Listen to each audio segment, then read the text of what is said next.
زسيركا يودها مكوريو فريغا مدحاني زلالم هيايو فريغا بسما يرسعن ناي مريم ناي دنجلوي ناي يعني ساتبر كتون دالاي ناي مريم ناي دنجلوي ناي يعني ساتبر كتون دالاي ناي مريم ناي دنجلوي ناي كتون دالاي አማን በአማን ኪዳንኪ አማን በአማን ኪዳንኪ ያልቅ ኪዳንኪ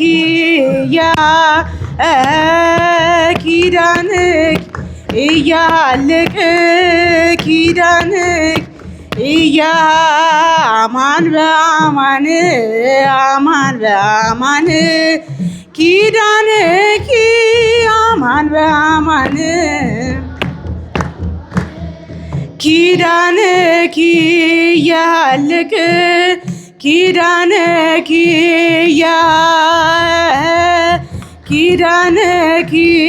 ያልቅ ኪዳንኪ አማን በአማን ኪዳንኪ አማን በአማን ኪዳንኪ ያልቅ ኪዳንኪ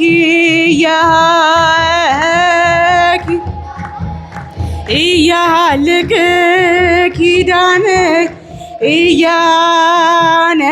ነይ ማርያም ወላዲተ አምላክ የጻድቃንም የመላእክት ነይ ማርያም ወላዲተ አምላክ የጻድቃንም እመቤት የመላእክት ሁላችሁ እመኗት ከልብ አማላጅ ናት በእውነትና መስገናት እናወድሳት አማላጅ ኪዳነ ምሕረት ሁላችሁ እመኗት ከልብ አማላጅ በእውነትና መስገናት እናወድሳት አማላጅ ኪዳነ ምሕረት ነይ ማርያም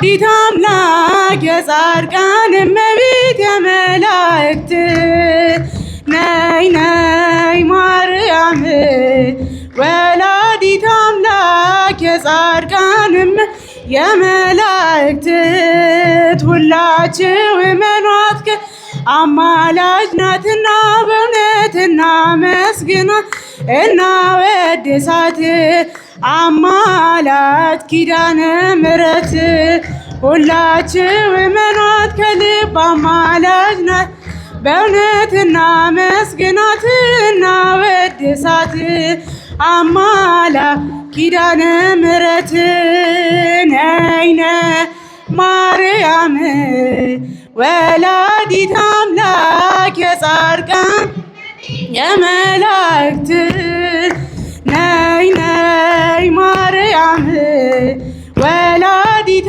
አምላክ የጻድቃንም የመላእክት ሁላችሁ ከልብ አማላጅ ናትና በእውነትና መስግናት እናወድሳት አማላጅ ኪዳነ ምሕረት ሁላችሁ እመኗት አማላጅ ናትና እናወድሳት አማላጅ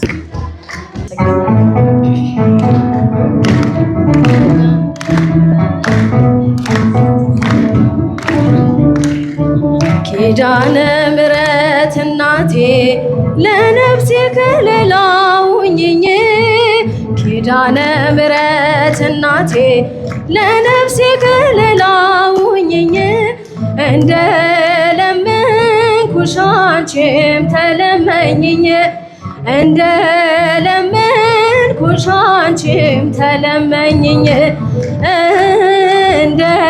እንደለመንኩሽ አንቺም ተለመኝኝ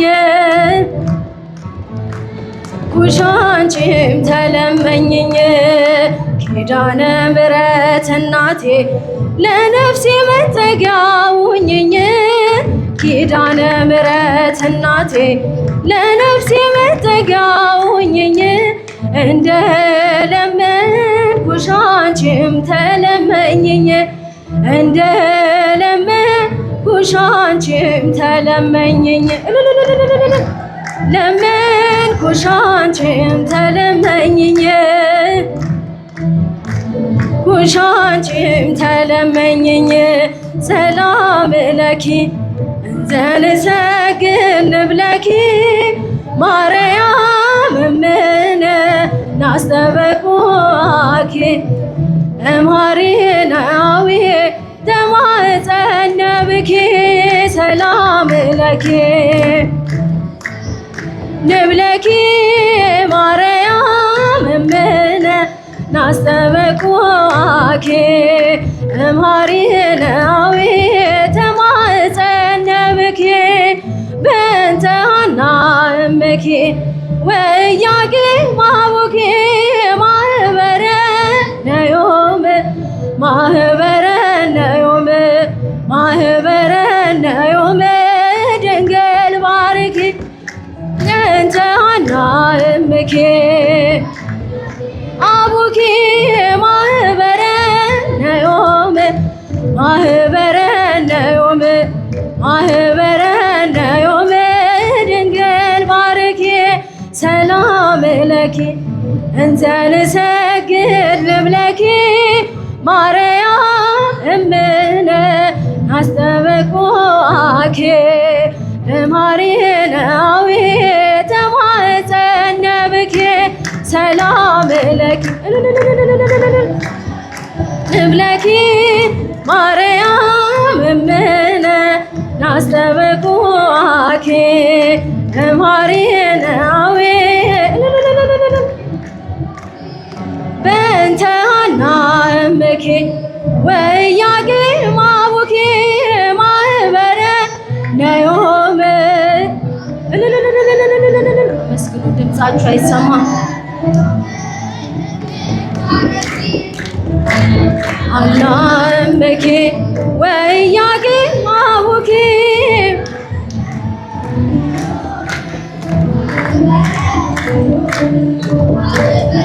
ነዮም ድንግል የሕይወት መሰረት ሰላም ለኪ የፍጥረት አለኝታ ሰላም ለኪ ድንግል አደራሽን ሰላም ለኪ ሁኚልን መከታ ሰላም ለኪ ሰላም ሰላም ለኪ ማርያም ሰላም ለኪ ሰላም ሰላም ለኪ ሰላም ለኪ አንቺን ስም ተማጽኖ ሰላም ለኪ ተረኝ ውሃ ሰጠን ሰላም ለኪ ከኩነኔ ዳነ ወደ ገነት ገብቶ ሰላም ለኪ ሰላም ሰላም ለኪ ማርያም ሰላም ለኪ ሰላም ለኪ ማርያም ሰላም ለኪ ተማጽነንብሻል በአማላጅነት ድንግል አደራሽ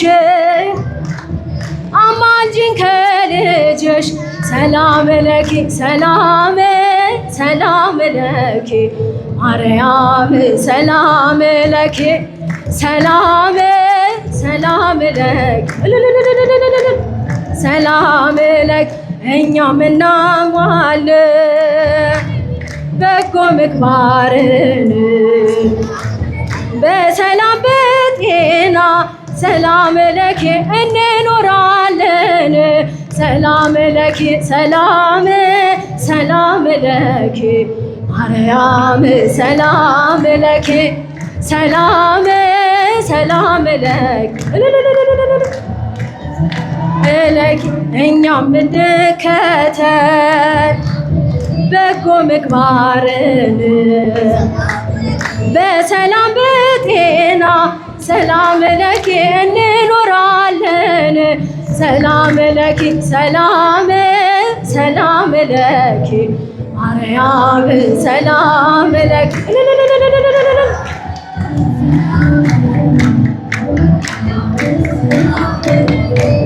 ሰላም ሰላም ለኪ ማርያም ሰላም ለኪ ሰራዊተ መላእክቲሁ ሰራዊተ መላእክቲሁ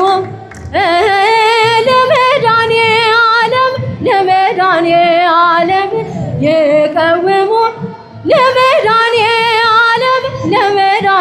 ዓለም ይቀውሙ ለመድኃኔ ዓለም ይቀውሙ ለመድኃኔ ዓለም ይቀውሙ ሰራዊተ መላእክቲሁ ሰራዊተ ለመድኃኔ ዓለም ይቀውሙ ለመድኃኔ ዓለም ይቀውሙ ለመድኃኔ ዓለም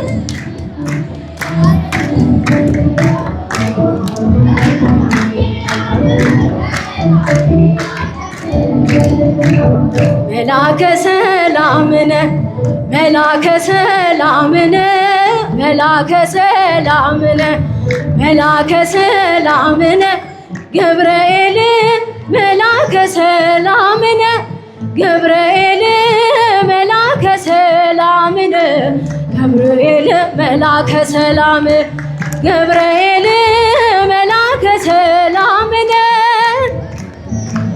መላከ ሰላምነ ገብርኤል መላከ ሰላም መላከ ሰላምነ መላከ ሰላምነ መላከ ሰላምነ ገብርኤል መላከ ሰላምነ ገብርኤል መላከ ሰላምነ ገብርኤል መላከ ሰላም ገብርኤል መላከ ሰላምነ መላከ ሰላምነ ገብርኤል መላከ ሰላም መላከ ሰላምነ መላከ ሰላምነ መላከ ሰላምነ መላከ ሰላምነ ገብርኤል መላከ ሰላምነ ገብርኤል መላከ ሰላምነ መላከ ሰላም ገብርኤል መላከ ሰላምነ መላከ ሰላምነ ገብርኤል መላከ ሰላም። ሁለት ወይም ሶስት ሆናችሁ በስሜ በተሰበሰባችሁበት በዚያ በመካከላችሁ እገኛለሁ ባለ አምላካዊ ቃሉ መሰረት ሁለትና ሶስት ከዚያም በላይ በመሆን በቤቱ ጥላ ስር ተሰባስበናል። የቅዱሳን ሐዋርያትን ጉባኤ በአካል የባረከ አምላክ የኔና የእናንተን ጉባኤያችንን በቸርነት በረድኤት እንዲባርክልን ቅዱስ ፈቃዱ ይሆንልን። በደልና ኃጢአት በሚፈራረቁባት ክፋትና ተንኮል በሰፈሩባት ዓለም ላይ እግዚአብሔርን ፈርቶ እግዚአብሔርን ብሎ በቃሉ ኖሮ በስሙ አምኖ ወደ ቅድስናው ስፍራ መጥቶ መሰብሰብ ድንቅ ነገር። ይበልጡንም ለ15 ቀን በየስፍራው ዘንድሮ ደግሞ በተለየ ሁኔታ በመላው ኢትዮጵያ የነበረው የጸሎት ስነ ስርዓት ከፍተኛ ነበር። ማንን ተስፋ አድርገን ነው?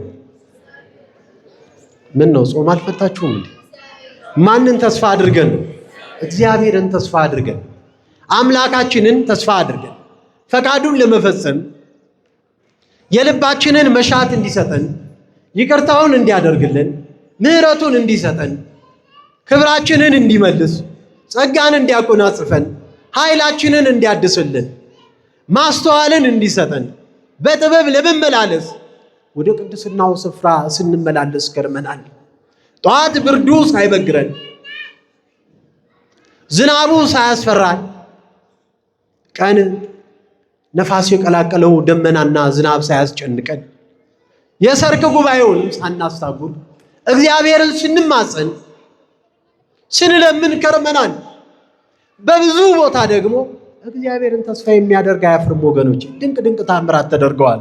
ለምሳሌ እኛ ጋር እንጦጦ ኪዳነ ምሕረት ለ3 ዓመት በስትሬቸር ላይ ተቀምጦ በኦክሲጅን ነው የሚጠቀም። መጣ፣ ማንም አልደግፈው፣ ልቆም ነው እያለ እንደቀልድ ጸበል ቤት በር ላይ የጸበል ቤቱ ጽሕፈት ቤት በር ላይ ሲደርስ ቀጥ ብሎ ነው የቆመው። ክብርና ምስጋና ለአምላካችን። ትንሽ ቆይቶ ደግሞ ኦክሲጅኑም ይቀራል ማለት ነው። እግዚአብሔርን ተስፋ ካደረግን አናፍ። ሌላው ደግሞ በቤቱ ህመምተኛ ልጅ የነበረው ሰው ነበረ። ከክፍለ ሀገር ነው የመጣው። ሱባኤ ይዟል። አንዳንድ ጊዜ ጠንካራ ምዕመናን ለኛ ራሱ ትምህርት ይሆናል። ሰኞ በልቶ ከቅዳሴ በኋላ ረቡዕ ነው የሚበላው። ከኔ ጋር ናቸው። እያከፈለ ረቡዕ ደግሞ በልቶ ዓርብ ነው የሚበላው።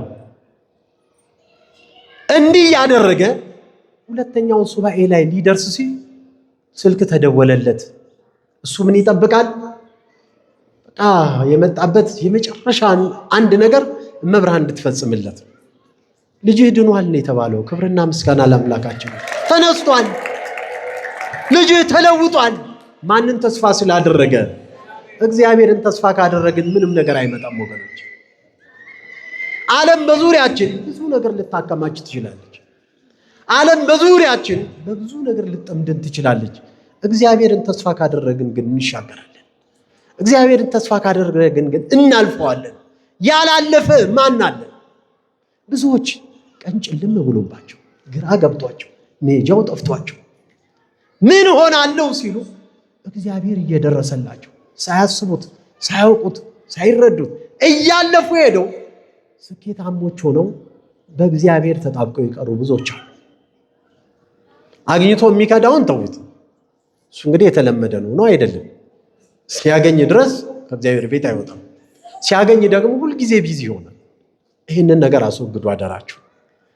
እስክናገኝ ብቻ አይደለም፣ ካገኘን በኋላ ቡራኬ ያስፈልገዋል። ያገኘነው ነገር ያስፈልገዋል። ያስፈልገዋል። ገንዘብ እስክናገኝ ብቻ አይደለም መምጣት ያለብን። ልጅ እስከምናገኝ ብቻ አይደለም፣ ትዳር እስከምንይዝ ብቻ አይደለም፣ እስከ መጨረሻው ድረስ። ቅዱስ ዳዊት አንተን ተስፋ የሚያደርጉ በጠላቶቻቸው መካከል ያልፋሉ። ለምን? ብዙ ጠላት ነበረበት፣ መከራ ያጸናበት፣ ችግር ያመጣበት። ችግሩን ሁሉ ወደ ጎን ትቶ ከማን ጋር ሆነ? ከእግዚአብሔር ጋር። እግዚአብሔርን ተስፋ ሲያደርግ አሸነፈ። ብዙውን ጦር መከተ። ልጁ ተነሳበት። እግዚአብሔርን ተስፋ አደረገ፣ አላፈረም። እግዚአብሔርን ተስፋ የሚያደርግ ሰው አያፍርም። ምንም ነገር ሲመጣ ተስፋው እግዚአብሔር የሆነ ሰው አያፍርም። ከእግዚአብሔር የተለየ ብቻ ነው የሚጨነቀው። እስኪ አሁን ዛሬ ምን ፈተና አለ? ምንም። ለምን መሰላችሁ? ጨረስን በቃ በድል። ያደናቀፋቸው ይኖራሉ፣ መድኃኒዓለም ያስተካክልላቸው። ግን ብዙዎችን ፈትኖ ነበረ። በተለይ ከ12 እስከ 14 ያለችው ቀን በጣም ጥንቃቄ የሚገባ ቀን ነች። ሁልጊዜም ልደመዱት። አንደኛ በሱባኤ ምን ጊዜም ጥንቃቄ ያስፈልጋል። በቦታ የተጣላችሁ የላችሁ? ያው አሁን ባዶ ነው እኮ በቃ። ከዚህ በኋላ ነገ መታችሁ ብታስቀድሱ፣ ሰኞ መታችሁ ብታስቀድሱ ባዶ ሜዳ ለሚሆነው የተጣላ ነው፣ የተገፋፋ ነው፣ የተገጫጨ ነው። እግዚአብሔርን ተስፋ አድርገን ስንጓዝ ተስፋችን እንዲሟጠጥ እስከ መጨረሻ የተወቅታ ድረስ እኮ ይፈትናል ጠላት። ሲያበቃ ግን ያበቃል። እነዚህ አልኳችሁ ሰዎች በሱባኤው መካከል ዋጋ ያገኙ ሰዎች ናቸው። ሲያልቅ ያገኙአሉ። ያላገኘን ልንኖር እንችላለን። ነገ ተነገ ወዲያ የምናውቀው ነገር የለም አለ እንዴ? ቀጠሮ ይዘናል። ምን ነው ዝም አላችሁ? ቅር አላችሁ? ቀጠሮ ይዘናል ወይ? ቀጠሮ ያዛለ የለም። ከእግዚአብሔር ጋር ስንሆን እናሸንፋለን። ከቀልባችሁን ወደዚህ ሌላውን ሐሳብ ተውት ወገኖች። በራሳችን መንገድ ላይ እንጓዛው። እሱን ተስፋ ስናደርግ አንድ የሚያሳፍር ነገር የለም። እግዚአብሔርን ተስፋ ስናደርግ አንደኛ እግዚአብሔርን ተስፋ የሚያደርግ ሰው ሰውን ተስፋ ያደርግ። በየትኛውም መንገድ ላይ ሰውን ተስፋ አድርጎ አይጓዝ። እገሌ አለኝ አይል፣ እገሌ እንዲያደርግልኛል አይል፣ እገሌ እንዲፈጽምልኛል አይል። ማን እንዲያደርግልኛል ይላል። ወንድምህም ቢያደርግልህ ማን አደረገልህ? እህትስ ብታደርግልህ ማን አደረገልህ? አባትህ ቢያወርስ ማን አደረገልህ? እናትህ ብታወርስ ማን አደረገልህ? ባልንጀራ ቢያደርግ ማን አደረገ? እግዚአብሔር ካልፈቀደ ማንም ምንም አያደርግልን። ሰውን ተስፋ ካደረግን ግን ከንቱ ሊሆን ይችላል። በሰው ከመታመን ይልቅ በእግዚአብሔር መታመን ይሻላል ይላል መዝሙር 117 ቁጥር 8 ላይ። በሰው ከመታመን ይልቅ ለምን ያመነው ሰው ይሄን አደርግልሃለሁ ያለ ጎደለኩ። በዚህ ምክንያት ሳይሳካ ቀረ ይለናል፣ ሳይሆን ቀረ ይለናል። ማታ ለጠዋት ቀጥሮን ሐሳቡን አይቀይርም እንዴ? ሰው ልጅ ይቀይራል። የዛሬ ዓመት ይህ ሲሳካልኝ ይሄን አደርግልሃለሁ ያለን ሰውዬ ተሳክቶለት ግን ሌላ ችግር ሊገጥመው ይችላል። እሱ ባይከዳን እንኳን ሰው ነው፣ በስጋው ችግር ይገጥመዋል። ሰውም ይጎሰቁላል፣ ሰውም ይዋረዳል። የትዕቢተኞችም አይነት ትዋረዳለች። የሰራዊት ጌታ እግዚአብሔር ግን በፍርድ ከፍ ከፍ ብሏል፣ ቅዱስም አምላክ በጽድቅ ተቀድሷል ይላል ነቢዩ ኢሳይያስ በምዕራፍ 5 ቁጥር 15 ላይ። ሰውን ተስፋ ካደረግነው በከንቱ እንደክማለን። እግዚአብሔርን ተስፋ ስናደርግ ግን በደረቅ የብስ ላይ መጓዝ እንችላለን። ባህሩ ይደርቃል፣ የጭንቀት ማዕበል ይደርቃል፣ የችግር ማዕበል ይደርቃል፣ የመከራ ማዕበል ይደርቃል። እግዚአብሔር ሊያደርግ ይችላል። በምንም ችግር ውስጥ ነው እግዚአብሔርን ተስፋ አድርጉት። በምንም መከራ ውስጥ ነው እግዚአብሔርን ተስፋ አድርጉት።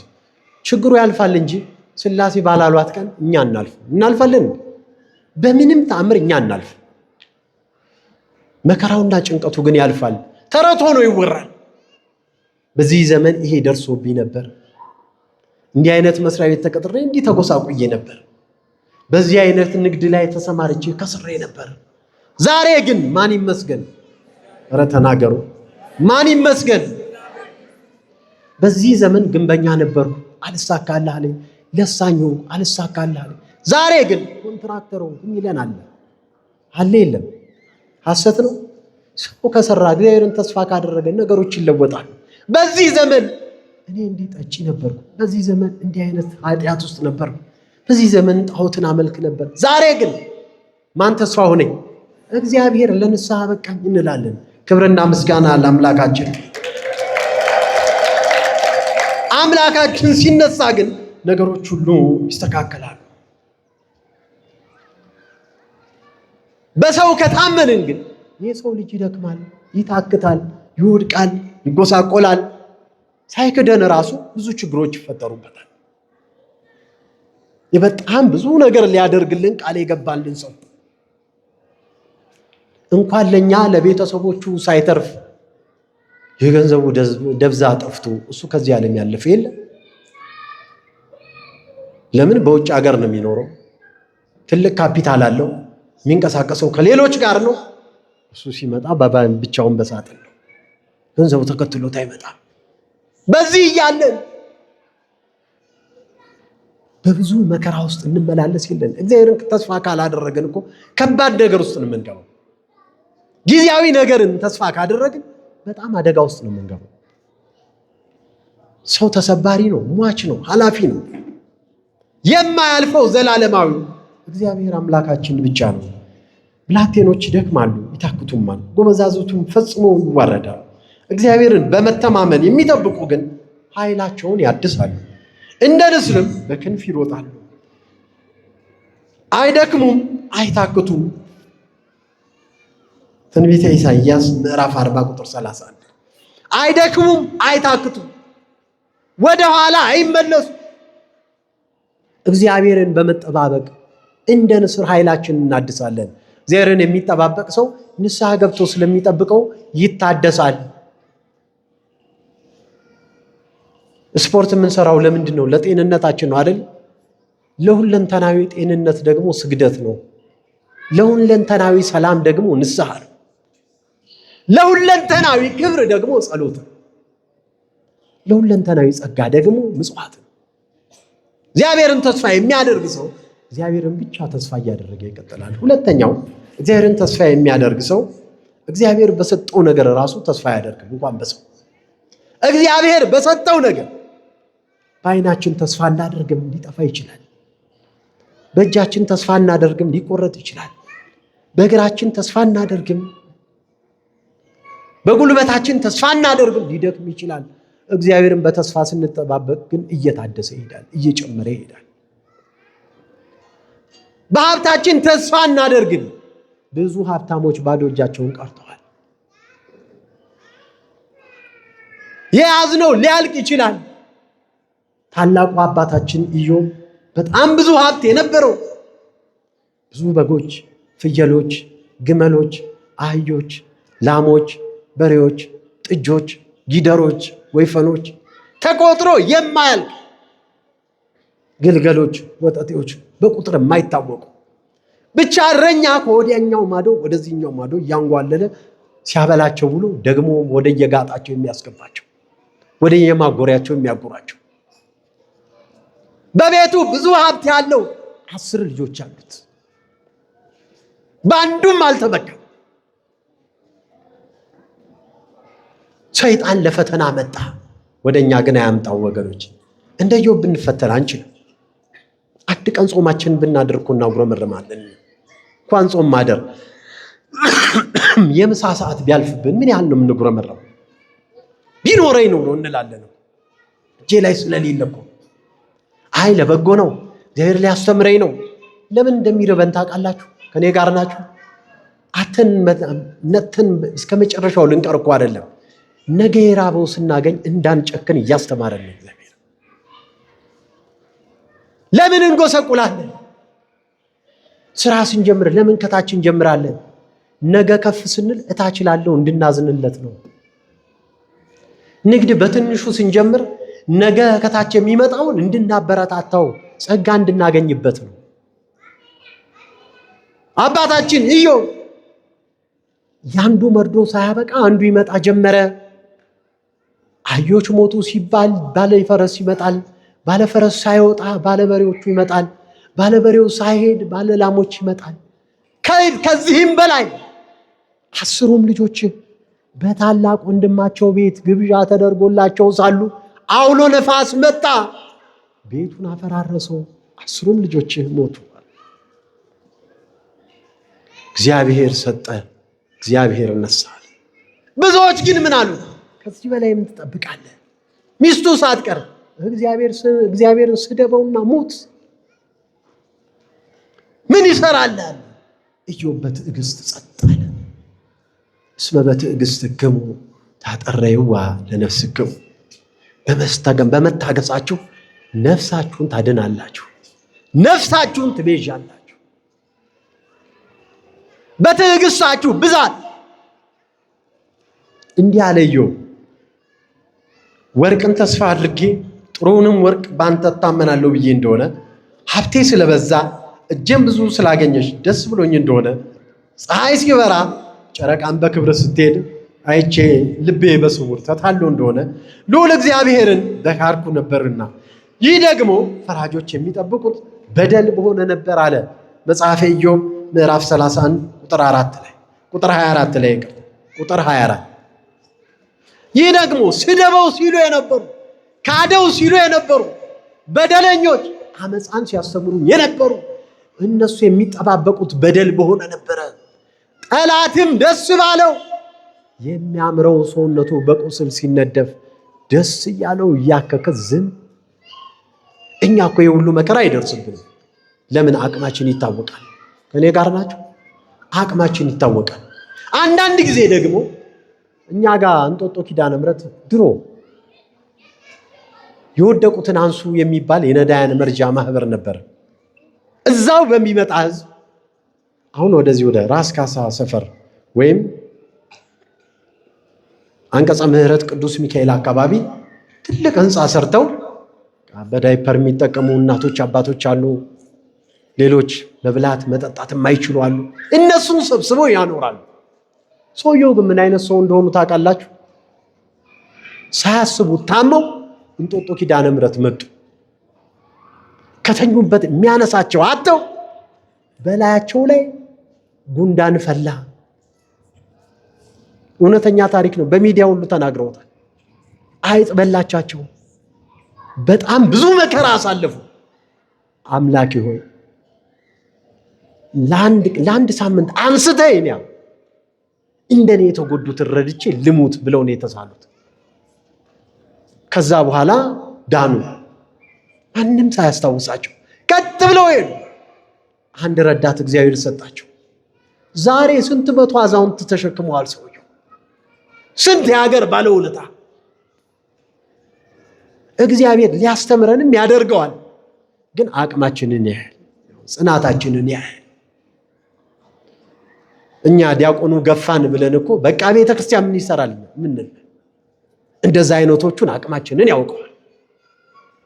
አንዱ ተነስቶ ከዚህ መሃል ተናገረ ብዬ እኔ ሁለተኛው ጎሮ ገብርኤል ሄጄ አልሰብክም። በቃ እንዲች ነች እኛ አቅም፣ እቺን ያውቃታል መድኃኒዓለም።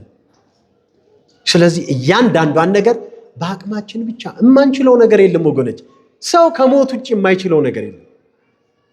እየሰማችሁ ነው? ከላይ ስትመጣ ሞትን ማንም ሰው ይቀበላታል። እሷ ግድ ነች። ከዛ ውጭ ግን የማይቻል የማናልፈው ነገር የለም። ይሄን አልችለውም ያልነውን ቀኑ ደርሶ ያልፋል። ስንቱ በመከራ ተፈትኖ አልፏል። ስንቱ ከእግዚአብሔር ሊለይ የነበረው ወደ እግዚአብሔር ተመልሷል። በእውቀታችን ብንመካ የእጅ ሙያተኞች ብንሆን፣ ምሁራን ብንሆን፣ የተለያየ ስራ የምንሰራ ብንሆን ቃሉ እንዲህ ይላል፣ እግዚአብሔር እንዲህ ይላል፣ ጠቢብ በጥበቡ አይመካ፣ ኃያልም በኃይሉ አይመካ፣ ባለጠጋም በብልጥግናው አይመካ። ነገር ግን የሚመካው ምሕረትና ፍርድን ጽድቅንም በምድር ላይ የማደርግ እኔ እግዚአብሔር መሆኔን በማወቁና በማስተዋሉ በዚህ ይመካ። ደስ የሚያሰኙኝ እነዚህ ናቸውና ይላል እግዚአብሔር። ትንቢተ ኤርምያስ ምዕራፍ 9 ቁጥር 23 ላይ ደስ የሚያሰኙኝ የምደሰትባቸው መልካሞቹ እነዚህ ናቸው። ተረጋግተን የምናደርግ የሚረብሸን ነገር እኮ አናጣም። ለአገልግሎት መተን የሚረብሸን አናጣም። ልትማሩ መታችሁ የሚረብሻችሁ አታጡም። አንዳች የስጋ ነገር፣ አንዳች የሚያስጨንቅ ነገር። አሁንማ ምን ችግር አለ? ድሮ እኮ ወደ ቤታችን ገብተን ነው የምንሰማው። ስልክ ተደውሎ ነበር አይደል የሚባለው? አሁን የለም። እየበላን እንሰማለን። እያስቀደስን ለቅዳሴው ብለን ሳይለንት ብናደርገው ከቅዳሴው ስንወጣ ወዲያው እንሰማለን። መልካሙንም ክፉንም። ታዲያ ባለመረበሽ በጽናት ኃይላችንን አድሰን በመኖር ክብራችንን በመመለስ ነው። ሶስተኛው እግዚአብሔርን ተስፋ የሚያደርግ ሰው ከኃጢአት ይርቃል። ምንም ኃጢአት ሊሰራ አይችልም።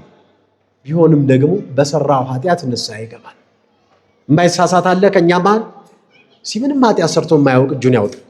ሕፃናትን አይመለከትም። ሌሎቻችን ኃጢአት ሰርቼ አላውቅም የሚል ያውጣ። ከኔ ጀምሮ ሁላችንም እጃችንን ከፍ አድርገን እናውጣ። አለ የለም? ከኃጢአት የምንርቀው ግን ንስሐ በመግባት ነው። በማስተባበልም ማለት ዓለም ብድግ ብሎ ሰርቋል ሊለን ይችላል። ሌባ ካልሆንን ዝም ነው ማለት ያለበት። ከጮህን ችግር አለ ማለት ነው። ዋሽቷል ሊለን ይችላል። አምቷል ሊለን ይችላል። ባለትዳሮቹን ከሚስት ከባሎቻቸው ጋር፣ ፍቅረኛን ከፍቅረኛ ጋር ለማጋጨት ደግሞ ወልዷል የሚለን ይመጣል። ዝም ካልን ነገሩ ገፍቶ ሲመጣ ምን አለ? ዘመኑ የረቀቀ ነው። ምን ነው ዝም አላችሁ? ምን አለ? በሕክምና ይለያል። መፍራት እግዚአብሔርን ብቻ ነው። ማክበር እግዚአብሔርን ብቻ ነው። እግዚአብሔርን የሚፈራ ሰው ሰውን ሁሉ ያከብራል። እግዚአብሔርን ከፈራሁት ሁላችሁም ለኔ አንድ ነው የምትሆኑት፣ ወንዶቹም ሴቶቹም ሕፃናቱም አዋቂዎቹም። እግዚአብሔርን ካልፈራን ግን ልብስ አይተን ሰውን እንመርጣለን፣ መልክ አይተን ሰውን እንመርጣለን፣ ቁመና አይተን ሰውን እንመርጣለን። ወዳጅ መሆን ያለብኝ ከገሌ ጋር ነው እንላለን። ጎረቤቴ ገሌ ብትሆን ይሻለኛል እንላለን። ያንን ግን እግዚአብሔር አይፈልገውም። ረጅሙንም አጭሩንም ፉንጋውንም ሰልካካውንም ማን ፈጠረ? ሥላሴ ናቸው። ሁሉን የሚያደርግ ይሄ ራሱን የቻለ ኃጢአት ነው። እግዚአብሔርን መፍራት ዘመንን ታረዝማለች፣ የኃጥአን ዕድሜ ግን ታጥራለች። የጻድቃን አለኝታ ደስታ ነው፣ የኃጥአን አለኝታ ግን ይጠፋል። መጽሐፈ ምሳሌ ምዕራፍ 10 ቁጥር 28 ላይ የጻድቃን አለኝታ ደስታ ነው። ዛሬ ለምን ተደሰትን? የጽድቅ ሥራ ስንሰራ ስለከረምን።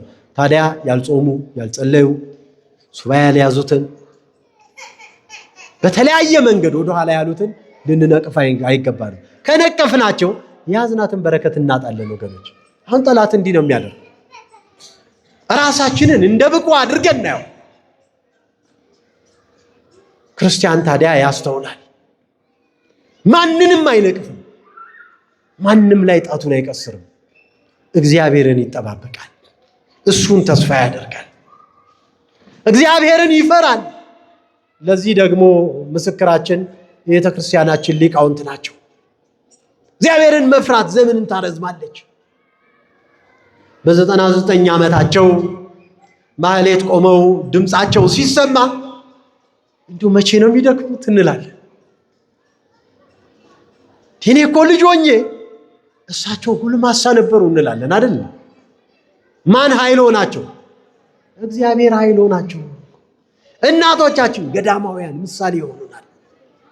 በከተማ ያሉ ዘውትር የሚጾሙ የሚጸሉ ንስሐ የገቡ ሥጋው ደግሞ የተቀበሉ እነዚህ ምሳሌ ይሆኑናል። ኃጢአታችን እንኳን ቢበረታ እነዚህ ምሳሌዎች ይሆኑናል። እናንተ በተስፋ የምትኖሩ እስሮች ሆይ ወደ ጽኑ አምባ ተመለሱ፣ 2 እጥፍ አድርጌ እንድመልስልሽ ዛሬ እነግርሻለሁ ይላል ትንቢተ ዘካርያስ ምዕራፍ 9 ቁጥር 12 ላይ። በተስፋ የምትኖሩ ወደ ጽኑ አምባ ወደ ቅድስት ቤተ ክርስቲያን ተመለሱ፣ ወደ ንስሐ ሕይወት ተመለሱ። በጾማችሁት ጾም በጸለያችሁት ጸሎት ጽኑ። ነገ የሚበላሽ እንዳይሆን፣ ነገ የሚሰረዝ እንዳይሆን። ጠላት አሁን ዝም ሲለን እውነት እንዳይመስላችሁ፣ ነገ በሐሜት ሊጠምደን ይችላል። ከረምነው ስንጾም ስንጸልይ ፍልሰታ ልዩ ነበር እንልና እገሌማ እንድንል ያደርጋል። ቀስ ብሎ ነው ጸጋችን የሚነጥቀን። አሁን ክብር ማግኛችን ሰዓት፣ አሁን ጸጋን መቀበያችን ሰዓት። እንደ ሐዋርያት በ14ቱ ቀን ውስጥ እስከ ዛሬ ባለው በ16ቱ ቀን ውስጥ የተከናወነላቸዋል። ሊያስተምረን ትንሽ ቀናት የምንጠብቅ ልንኖር እንችላለን። ስለዚህ አስተውለን ነው መጓዝ ያለብን። አስተውለን ነው መራመድ ያለብን። በማስተዋል ስንራመድ እግዚአብሔር ከኛ ጋር የሚሆነው ከኃጢአት ስንርቅ ነው። እንግዲህ በጎ ለማድረግ አውቆ ለማይተጋው ኃጢአት ነው ይላል የያዕቆብ መልእክት ምዕራፍ 4 ቁጥር 17 ላይ። እያወቀ በጎ ነገር ለማይሰራው፣ እየራበው ወንድሙን ለማያበላው፣ እየጠማው ለማያጠጣው፣ ታርዞ ለማያለብሰው፣ ተቸግሮ ለማያግሰው፣ ለሌላው አይ በተቸገረው ወገናችን ላይ ልንስቅ አይደለም የተሰራ ነው። መልካም ነገር ልንሰራ ነው ወገኖቼ። 4ኛው ሰዓታችን እያለቀ ነው። እግዚአብሔርን ተስፋ የሚያደርግ ሰው በትዕግስት ይጠባበቀዋል። የትኛውንም ነገር ይታገሳል። ይሄን ያህል ዘመን ብሎ ዘመን አይቆጥርም። በዘመን እግዚአብሔር አይገደብም። እናንተ ግን ወዳጆች ሆይ በጌታ ዘንድ 1 ቀን እንደ 1000 ዓመት 1000 ዓመትም እንደ 1 ቀን እንዲሆን ይህን አንድ ነገር አትርሱ። 2ኛ የጴጥሮስ መልእክት ምዕራፍ 3 ቁጥር 8 ላይ ረጅም ነው ያለው። ትዳር አልያዝኩም ብለን የተበሳጨ፣ አልወለድኩም ብለን የተበሳጨ፣ ለፍቼ ሀብት አላገኘውም ብለን የተበሳጨ ለእግዚአብሔር አንድ ቀን ነች። በትዕግስት ከተጠባበቅ ነው ለእግዚአብሔር የአንድ ቀን ጉዳይ ነው። አንዳንድ ጊዜ የሚያስገርሙ ሰዎች አሉ። ሱባኤ ይዘው ለምን የኔ ማህፀን ተዘጋ ብለው በጣም አምርረው አልቅሰው አንዷ እንዲህ ብላለች። ሁለት ሴት ልጆች ወለደች። መጣችና ኪዳነ ምሕረት ክርስትና አስነሳች። ስትሄድ ደግሞ ምን ምትላ ቆንጆ ነው እንዴ ሴት ብቻ አሳቀፈሽ ወንድም አያስፈልጋቸውም እንዴ አለች። ረጅም ጊዜ እኮ ነው ሳትወልድ የቆየችው። በቀጣዩ ደግሞ 2 ዓመት ሳይሆናት 2 ወንዶች ይዛ መጣ ክርስትና አስነሳች። እንዲህ ይችላል አምላካችን ከታገሰ። በትዕግስት ከጠበቅነው በልጅም በሀብትም ይባርካል። ልጆቹን ሲሰጠን መብላት እንደሚገባቸው ያውቃል እግዚአብሔር። እኛ ስለተሯሯጥን አይደለም፣ መስራት አለብን፣ ግድ ነው። ቁጭ ብለን ጨረቃ ዳቦ አጥልልን። ከሰማይ የሚወርድ መና የለም። መስራት ተገቢ ነው፣ ግን በጭንቀት አይደለም። ተጨንቀን የምናመጣው አንዳች ነገር የለም። ተጨንቀን የምናደርገው ምንም ነገር የለም። በተስፋ ነው በተስፋ ነው የምንኖረው። በመታገስ ነው ክብር የምናገኘው። እግዚአብሔርን አምነን ከተንቀሳቀስን በትዕግስት ከኖርን አናፍርም። እግዚአብሔርን አምኖ ያፈረ ማን ነው? ለምኖትስ ቸል ያለው ማን ነው? 3ኛ መቃብያን ምዕራፍ 7 ቁጥር 3 ለምኖት ቸል ያለው ያልሰማው ያላዳመጠው ያልተቀበለው የልመናውን ድምፅ ያልሰማለት ማን ነው? በቸልታ ያለፈው አንድም ፍጥረት የለም። እግዚአብሔር ያላደረገለት የለም። እግዚአብሔር ያልፈጸመለት የለም። ትዕግስት ስለሌለን ብቻ ነው ወገኖች። ሄደን በተለይ የመጨረሻው ሰዓት ሲደርስ፣ የመጨረሻው ዘመን ሲደርስ ፈተናው ይከብዳል። ለምን? ልንወጣ ነው ከሱ ፈተና። ከጠላት እጅ ልናመልጥ ነው። የትዕግስታችንን ውጤት ልንቀበል ነው። የድካማችንን ፍሬ ልንበላ ነው። በመከራ በስቃይ በፈተና ውስጥ ያለፍንበት ዘመን ሊያበቃ ነው። ኃይላችን ሊታደስ ነው። ደካሞቹ ብርቱዎች ልንሆን ነው። ትዕግስታችንን ያስጨርሰናል ግን ጠላት። በትዕግስት የኖርንበትን ዘመን በሙሉ እንድናማረር ያደርጋል። ያኔ ነው ልናውቅበት የሚገባን። ተቆጮች እንድንሆን ያደርገናል። ቁጠኛ ሞገደኞች። ቁጡ ሰው በስንፍና ይሰራል፣ አስተዋይ ግን ይታገሳል። መጽሐፈ ምሳሌ ምዕራፍ 14 ቁጥር 17 ላይ ፈተናም ቢመጣ መከራ እንደሚመጣ ያውቃል። ክርስቲያን ፈተና እንዳለ ያውቃል። በዓለም ሳላችሁ መከራ አለባችሁ። ዮሐንስ ወንጌል ምዕራፍ 16 ቁጥር 33 ላይ ነገር ግን አይዟችሁ አላቸው ደቀ መዛሙርቱ፣ እኔ ዓለምን አሸንፌዋለሁ። እኔ ዓለምን ብያለሁ አሸንፌዋለሁ። በዓለም ውስጥ እያለን አልጋ በአልጋ የሚሆን ነገር የለም። እስከምንችለው እንፈተናለን፣ ግን ይቆማል። ደስ የሚለው ነው። ክብርና ምስጋና ለአምላካችን ይሁን። ያበቃል፣ ያከትምለታል። ጠላት ወደ ኋላ ይመለሳል፣ ፈሪ ይሆናል። በማስተዋል ስንመላለስ፣ በትዕግስት ስንጠባበቅ፣ በምንም መከራ ውስጥ ብንሄድ፣ በሞት ጥላ መካከል እንኳን ብሄድ አንተ ከኔ ጋር ነህና ክፉን አልፈራም ይላል መዝሙር 22 ቁጥር 4 ላይ። በሞት ጥላ መካከል እንኳን ብሄድ አንተ ከኔ ጋር ነህና ክፉን አልፈራም። አመፀኞች ዙሪያዬን ቢከቡ፣ ክፉዎች ቢነሱ፣ ጠላት ያሰማራቸው የስምሪት ሰራተኞቹ ቢወጡ፣ ጠላት መቼም ከሩቅ አያመጣም። እርስ በርሳችን ነው የሚያፋጀን። ምክንያት እየፈጠረ እስከ ዛሬ ታግሻለሁ ብለን መከራ ውስጥ እንዳንገባ ልንጠነቀቅ ይገባናል።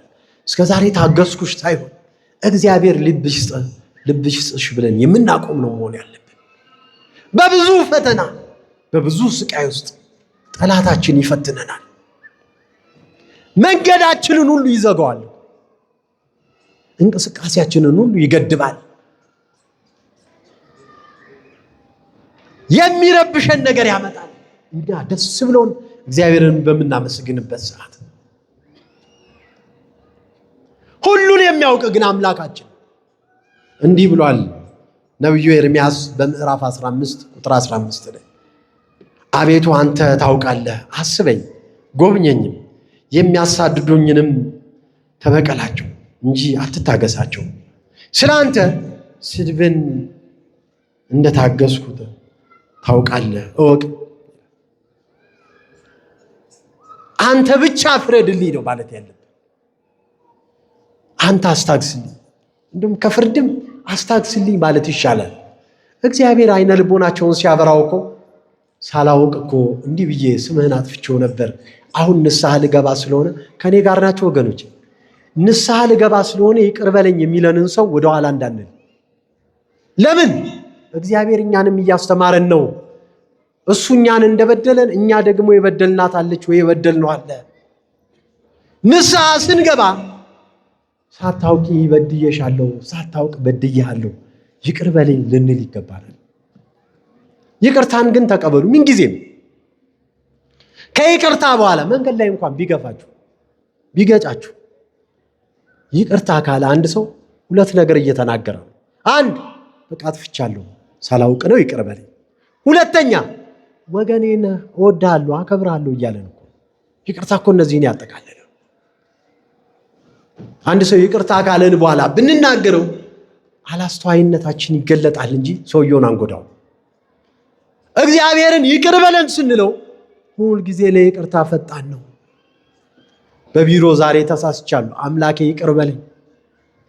በንግድ ቦታ ላይ ተሳስቻለሁ፣ በትምህርት ገበታዬ ላይ ተሳስቻለሁ፣ በመንደር በነበረው የእድር ስብሰባ ላይ ተሳስቻለሁ፣ በሽምግልና ላይ ተሳስቻለሁ፣ ይቅር በለኝ መድኃኔዓለም ስንለው እሱ ይቅር ይለናል። ጠዋት ደግሞ ለንስሐ አባታችን ይፍቶኝ ስንል እንዲች በድያለሁ ስል እግዚአብሔር ይፍታ ጠንከር ሲል ሱባኤ ይሰጠናል።